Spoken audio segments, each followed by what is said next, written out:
This is an interview that Trump did with the German press, yeah? This is about car manufacturers in Germany. If you go, now this is what Mr. Trump said. If you go down Fifth Avenue, everyone has a Mercedes-Benz in front of his house. Isn't that the case? Yeah. The fact is that there is no reciprocity. How many Chevrolets do you see in Germany? Not very many. Maybe none at all. It's a one-way street. It must work both ways. As a result, U.S. manufacturers were losing $800 billion a year in trade. Now that will stop, and Trump proposed a 35% tax on every foreign car sold in America, which is produced elsewhere, and seen as a particular dig at BMW, which plans to build a new plant in Mexico. Now, if that is a precedent, how will that translate to other, I would say, tariffs? And what will happen to trade liberalization? Of course, he's very, very much against the TPP.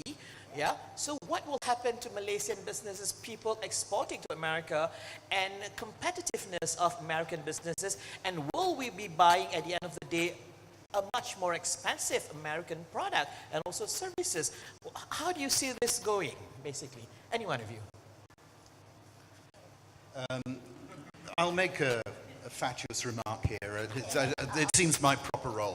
But I did see a quotation actually from, an unofficial quotation from a high-ranking Chinese government official who actually is rumored to have said, our plan was actually to control the world economy in 20 years, not on Friday.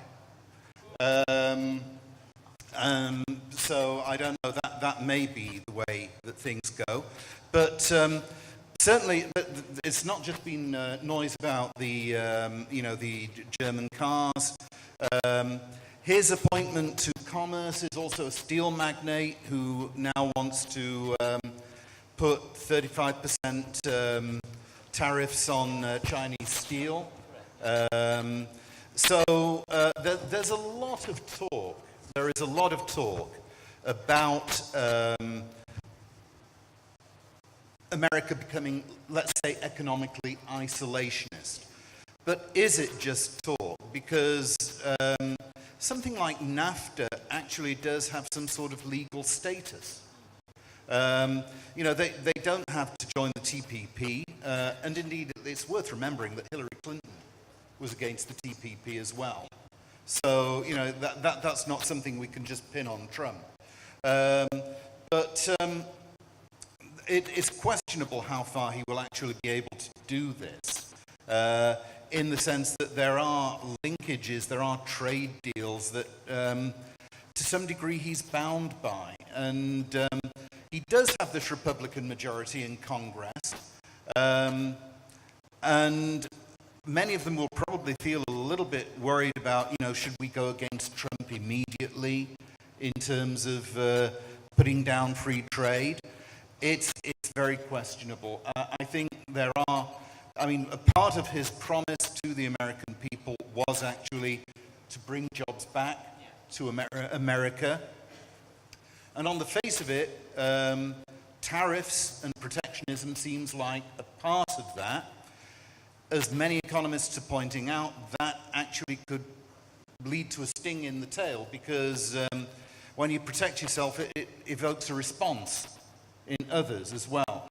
And the Chinese are eminently capable of protecting themselves against American if there's a trade war, for example, with other countries retaliating to that, what will happen to us? We're a small exporting country.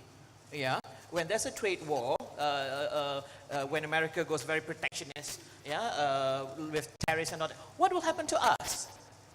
When the big people are fighting, small Malaysia will be ... Can I take on this? Please. Okay. A couple of ways to look at it. I think the first thing we need to bear in mind is that with Trump, at least with regards to what he has spoken so far, and there is no such thing as what we believe here in the ASEAN member countries. There is no such thing as prospering thy neighbor. It doesn't look like that is the policy at all. Look what is going on in Mexico right now, and Mexico is close to our heart here because, the Latin American communities in Malaysia has actually been very good friends of UKM. We've got many programs with, 10 years of partnerships and so on, and we can really feel for them. Yeah, at this point, I believe in the latest Economist report, 2 hours from Mexico City, Puebla, a city that I have been actually, the Volkswagen factory, the workers there are really feeling there is a very high level of anxiety. If the tariff is being put for import goods, for cars and so on, they are the one that is going to feel it the first, And we know that with Ford has decided not to put up its factory right there. And this is costing, it was a 1.5 billion investment into Mexico, and it's not going to happen now. Yeah. So you are seeing all these things right now. And if there is another threat in terms of Americans or Mexican in America not being able to send back their money to their country, remittance, this is a big issue too. We're looking at about 25, the data said about 25 billion US dollar to be put back into the economy. So forget about prospering thy neighbor. Okay, for us, prospering thy neighbor is important because if our neighbors are also prosperous, it will impact our own economy. This is how we see things. This is how we have always worked within ASEAN. Okay, but that is not the case.